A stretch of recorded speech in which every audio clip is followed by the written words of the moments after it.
Hello and welcome back to Chahel Academy. In this video, we are going to cover environmental impact assessment. So let us start और देखते हैं आज की इस video में हम लोग क्या क्या चीजों को डिस्कस करने वाले हैं। फर्स्ट हम लोग बात करेंगे EIA that is environment impact assessment क्या होता है। सेकंड हम लोग बात करेंगे सर्टेन ऑब्जेक्टिव्स, किस पर्पस के लिए EIA जैसे इंपॉर्टेंट कंसेप्ट को लाया गया। थर्ड हम लोग बात करेंगे what is the process of EIA, किस प्रोसेस से कौन कौन से स्टेप्स होते हैं EIA के अंदर। फोर्थ पे हम लोग बात करेंगे द इंपॉर्टेंस ऑफ EIA, क्या सिग्निफिकेंस होती है EIA को लाने की। एंड फिफ्थ हम लोग बात करेंगे सर्टेन शॉर्टकमिंग्स या फिर challenges still associated with the EIA। So let us start और अब बात करते हैं सबसे पहले EIA होता क्या है, क्या इसकी डेफिनेशन है, क्या इसका पर्पस है, क्या इसका मीनिंग है। It is a process of evaluating the impact of the developmental projects on the environment. So समझने के लिए आप इसको तीन वर्ड्स में डिस्ट्रीब्यूट करिए।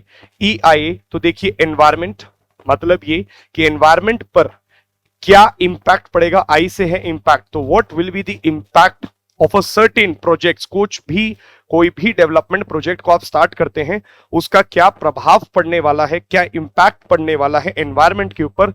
अगर हम उसको जान लें पहले से, दैट इज असेसमेंट कर लें उसका, उसी को बोलते हैं EIA कंसेप्ट। क्या करता है ये? It considers the socio economic, cultural, human, health impacts. तो हर लेवल पर इंपैक्ट को चेक किया जाता है। इंपैक्ट कहां कहां पर चेक करा जाएगा? सोसाइटी पर क्या पड़ने वाला है, एनवायरमेंट पर क्या पड़ने वाला है, ह्यूमंस पर क्या पड़ने वाला है, फ्लोरा एंड फौना पर क्या पड़ने वाला है, हमारे कल्चर पर क्या पड़ने वाला है। इस सारे इंपैक्ट्स को हम लोग चेक करते हैं। सो स्टार्ट करने से पहले एक चीज, एक डायग्राम मैं बनाना चाहता हूं। उस डायग्राम को एक बार देखिए, तब आपको बेटर समझ में आएगा किस पर्पस के लिए EIA को लाया गया। तो आप देख सकते हैं यहां पर जो Y एक्सिस है वहां पर हम लोग लिख रहे हैं एनवायरमेंट, और X एक्सिस पर यहां पर हम लोग लिख रहे हैं टाइम। और अगर मैं आपको एक चीज बोलता हूं, ये एक मैंने लाइन बनाई है, ये लाइन क्या शो करता है? ये लाइन शो करता है कि अगर एनवायरमेंट पर कुछ भी प्रोजेक्ट नहीं चलाया जाएगा तो एनवायरमेंट की जो हेल्थ है वो ऐसी रहेगी। मतलब this is what it is, environmental project या एनवायरमेंट विदाउट एनी प्रोजेक्ट। तो कोई भी प्रोजेक्ट अगर नहीं है तो इस तरीके से आपको देखने को मिलेगा। ये कंडीशन रहेगी हमारे एनवायरमेंट की, समय के साथ स्टिल रहेगी, स्टेबल रहेगी, मेंटेन रहेगी through out the time. But अगर मैं आपसे बोलता हूं एक प्रोजेक्ट इनिशिएट हुआ, यहां पर मान लीजिए एक प्रोजेक्ट की शुरुआत यहां पर होती है, प्रोजेक्ट इनिशिएशन यहां से स्टार्ट होता है, तो आपको देखने को मिलेगा एनवायरमेंट की हेल्थ जो है वो नीचे गिर जाएगी, वो वैसी की वैसी नहीं रहेगी। सो देखिए ये क्या है, जब प्रोजेक्ट इंट्रोड्यूस हो चुका है तो प्रोजेक्ट के साथ एनवायरमेंट की हेल्थ ऐसी रहेगी। But what is EIA? EIA क्या करता है? इंपैक्ट को जब असेस कर लेता है तो आपको देखने को मिलेगा एक्चुअल में एनवायरमेंट पे जो इंपैक्ट पड़ेगा वो कम हो गया है। कितना कम हो गया है? देखिए आप यहां पर देख सकते हैं, इतना कम हो गया है। ये जो गैप है, इस गैप को कम करने का या खत्म करने का जो काम किया है वो किसने किया है? EIA के कंसेप्ट ने किया है। एक बात याद रखिएगा, कोई भी प्रोजेक्ट हो, कोई भी ह्यूमन डेवलपमेंट प्रोजेक्ट हो या किसी भी प्रकार का प्रोजेक्ट क्यों ना हो, एनवायरमेंट पर कुछ तो हार्म करेगा। बट EIA का कंसेप्ट है कि ऐसा हार्म जो बहुत ज्यादा हो उसको हम कम कर सकें, मिनिमाइज कर सकें अपने हार्म्स को। सो आप समझ सकते हैं इस डायग्राम से कि प्रोजेक्ट का जो हार्म होगा वो बच जाएगा या कम हो जाएगा। आगे बात करते हैं सर्टेन ऑब्जेक्टिव्स EIA के। देखिए सबसे पहला ऑब्जेक्टिव आप समझ सकते हैं, प्रिडिक्ट करना एनवायरमेंट के इंपैक्ट्स को एट एन अर्ली स्टेज। ये कीवर्ड है पहले ही, तो आप समझ सकते हैं कैंसर जैसी जो बीमारी है, अगर आप कैंसर को स्टेज 3 या स्टेज 4 पर जाकर के पकड़ते हैं तो ट्रीटमेंट बहुत मुश्किल है, या हम बोल सकते हैं इम्पॉसिबल होता है। बट अगर आप वही चीज बीमारी को पहले पकड़ लें, कैंसर की फर्स्ट स्टेज में उसको डायग्नोस कर लें, हाई चांसेस होते हैं कि आप उसको ट्रीट कर सकते हैं। सेकंड देखिए, providing information on the environmental consequences. तो आप देखिए एनवायरमेंट पर क्या कॉन्सिक्वेंस होने वाला है फॉर डिसीजन मेकिंग के लिए, तो यहां पर एक इंफॉर्मेशन भी प्रोवाइड करी जाती है। थर्ड पॉइंट आप देख सकते हैं, it promotes environmentally sound development projects. मतलब ये सस्टेनेबल डेवलपमेंट को जन्म देता है। ये ऐसी चीजों को प्रमोट करता है जिसमें आप एनवायरमेंट की हेल्थ के साथ साथ ह्यूमन डेवलपमेंट पर भी फोकस करते हैं, ग्रोथ पर भी फोकस करते हैं। तो growth comes and environment also moves in harmony, उसी का नाम है इन EIA। फोर्थ पॉइंट पे देखिए, इट प्रिवेंट फ्यूचर लाइबिलिटीज और एक्सपेंसिव ऑल्टरेशन। मान लीजिए आपने EIA का कंसेप्ट नहीं करा और कोई चीज बना दी, और उसके बाद आपको पता चला कि यार EIA की वजह से तो बहुत ज्यादा लॉस हो रहा है वेस्टर्न घाट्स हो या ईस्टर्न घाट्स में या हमारे बायोडाइवर्सिटी हॉटस्पॉट्स वाले एरिया में, तब आपको एक बात समझ में आएगी कि अब इतनी इन्वेस्टमेंट करने के बाद पीछे कैसे हटा जाए। सो वहां पर आपको देखने को मिलेगा EIA कंसेप्ट बहुत इंपॉर्टेंट प्रूफ होता है। नेक्स्ट आप देख सकते हैं कि प्रोसेस क्या होता है EIA का। Now we will discuss the process of EIA। देखिए 8 स्टेजेस में ये प्रोसेस चलता है। तो फर्स्ट में आप देख सकते हैं स्क्रीनिंग।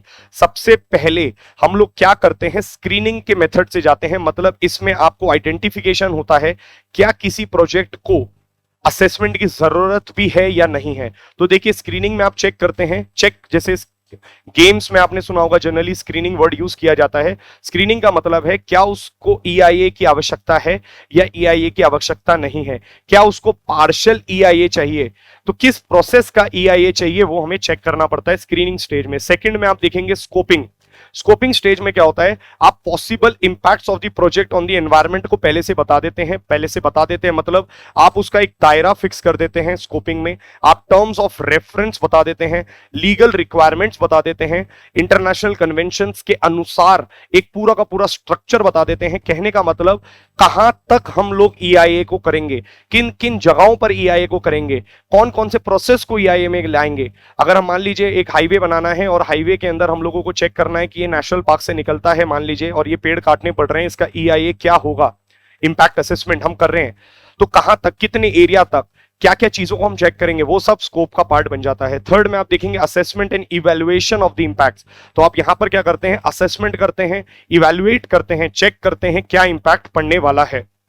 नेक्स्ट आप देख सकते हैं फोर्थ पॉइंट पे एनवायरमेंट इंपैक्ट स्टेटमेंट रिलीज किया जाता है। एनवायरमेंट इंपैक्ट स्टेटमेंट का मतलब क्या है, यहां पर एक समरी, डिटेल्ड समरी के रूप में चीजों को लिखा जाता है, प्रस्तुत करा जाता है। एक प्रोजेक्ट की पूरी रिपोर्ट प्रिपेयर होती है। अच्छा, इस रिपोर्ट के अंदर याद रखिएगा सिर्फ और सिर्फ इंपैक्ट असेसमेंट नहीं दिया होता, इवैल्यूएशन नहीं करा होता, बल्कि यहां पर रेमेडियल मेजर्स भी दिए होते हैं, यहां पर मिटिगेशन प्लान भी दिया होता है, यहां पर कुछ ऑल्टरनेटिव्स भी बताते हैं, सरकार के द्वारा बताया जाता है। फिर फिफ्थ पॉइंट में आप देखेंगे पब्लिक हियरिंग होती है। पब्लिक हियरिंग के बाद आप देखेंगे वहां पर डिसीजन मेकिंग का प्रोसेस स्टार्ट हो जाता है। मतलब यहां पर पब्लिक कंसल्टेशन होती है, पब्लिक से पूछा जाएगा, पब्लिक केस से भी पूछा जाएगा, प्लस यहां पर जो कमिटीज बैठी होती हैं उनसे भी इंक्वायरीज करी जाएंगी, उनके सामने ये रिपोर्ट को प्रस्तुत करा जाएगा। और लास्ट में आप देखेंगे जब ये फिफ्थ प्रोसेस पास हो जाता है तो सिक्स्थ प्रोसेस में वो प्रोजेक्ट इंप्लीमेंट होना स्टार्ट हो जाता है, सातवें प्रोजेक्ट पे उस पर काम स्टार्ट हो जाता है, और लास्ट में अगर हम देखेंगे छठा या आठवां पॉइंट भी बोल सकते हैं, तो यहां पर आप देखेंगे मॉनिटरिंग और इंप्लीमेंटेशन होता है प्रोजेक्ट का। कहने का मतलब पोस्ट EIA फेज। देखिए एक बार आपने लीगल स्टैंडर्ड्स, इंपैक्ट ये सब बता दिया, परंतु आप उसके बाद चेक भी नहीं कर रहे हैं तो ये बहुत बड़ी मुसीबत की बात हो जाती है। सो पोस्ट EIA में आप उसके बाद की प्रोसीजर को चेक करते हैं, क्या कंप्लायंस हो रहा है कि नहीं हो रहा है, क्या जो चीजें हमने बोली थी उसको फुलफिल भी किया जा रहा है कि नहीं किया जा रहा है। नेक्स्ट देखते हैं हम लोग, आप यहां पर एक चीज देखेंगे, इंपॉर्टेंस ऑफ द EIA। देखिए क्या सिग्निफिकेंस होती है EIA की। First, it enables the decision makers. तो जो लोग भी डिसीजन में होते हैं, मतलब सरकार की बात हो रही है यहाँ पे, या स्टेक होल्डर्स जितने भी इसमें इन्वॉल्व होते हैं, तो जो भी डिसीजन मेकर्स होते हैं वो एनालाइज बहुत अच्छे से कर पाते हैं कि डेवलपमेंटल एक्टिविटीज का क्या प्रभाव पड़ने वाला है, क्या क्या इसके कॉन्सिक्वेंसेज होंगे, किस तरीके से हम इसको मोल्ड कर सकते हैं, उसको एक बहुत बेटर पिक्चर उनके सामने, एक फेयर पिक्चर आ जाती है। सेकंड में आप देखिए it is a cost effective method. Why?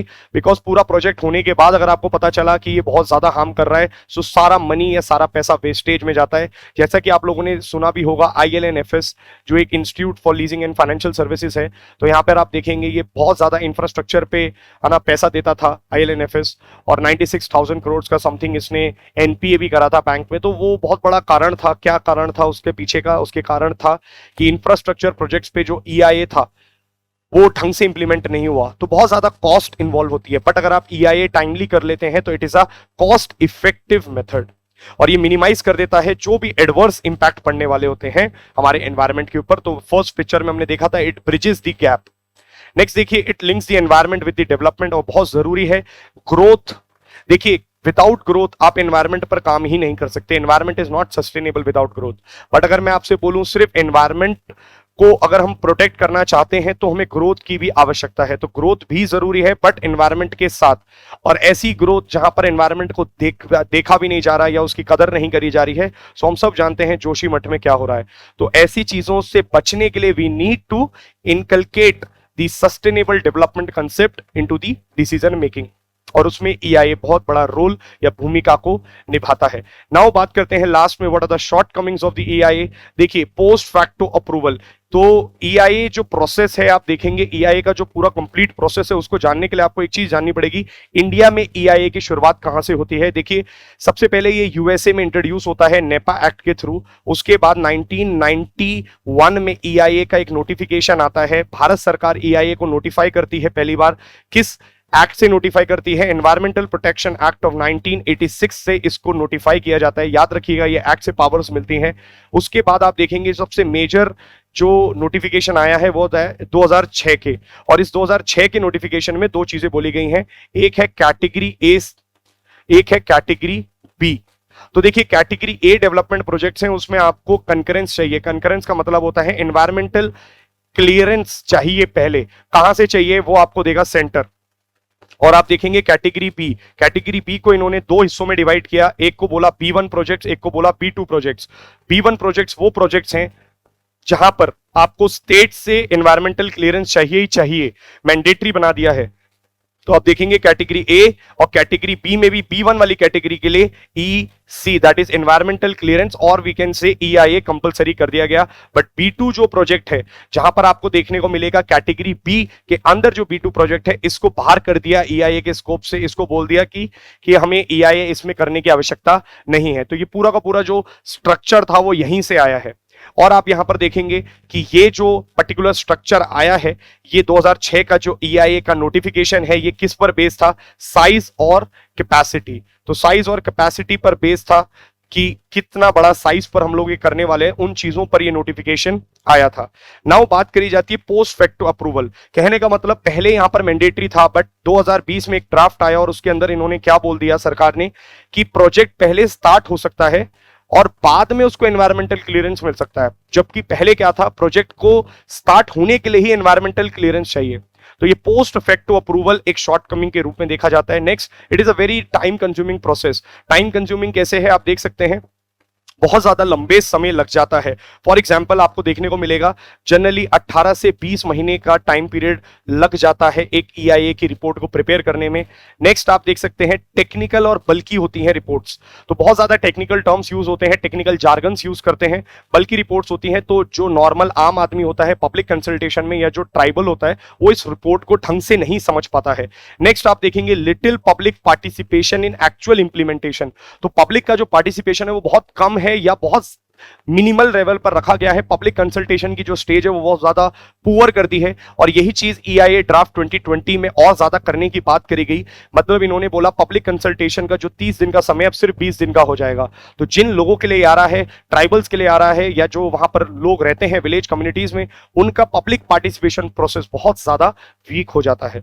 Fourth में देखिए relaxation of the compliance norms. तो पहले क्या होता था, EIA जब आपने करा आपको हर 6 महीने में एक रिपोर्ट देनी पड़ती थी कि आप कंप्लाई कर रहे हैं कि नहीं कर रहे हैं। बट अब क्या बोल दिया है, ड्राफ्ट में एक प्रोविजन आया कि सिर्फ साल में एक बार देते हैं तब भी काम चल जाएगा, जो कि एक गलत प्रोविजन है, रिलैक्सेशन का प्रोविजन है, जिसकी वजह से हो सकता है EIA को मिसयूज भी करा जा सके, कंप्लायंस खराब हो जाएगा।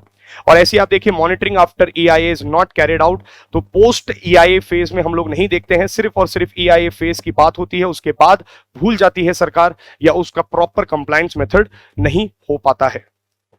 ऐसे ही इंफॉर्मेटिव वीडियोस को और डिटेल लैंग्वेज में एंड इजी मैनर में समझने के लिए please keep following Chahal academy YouTube channel. I will be back with another video. Till then thank you so much.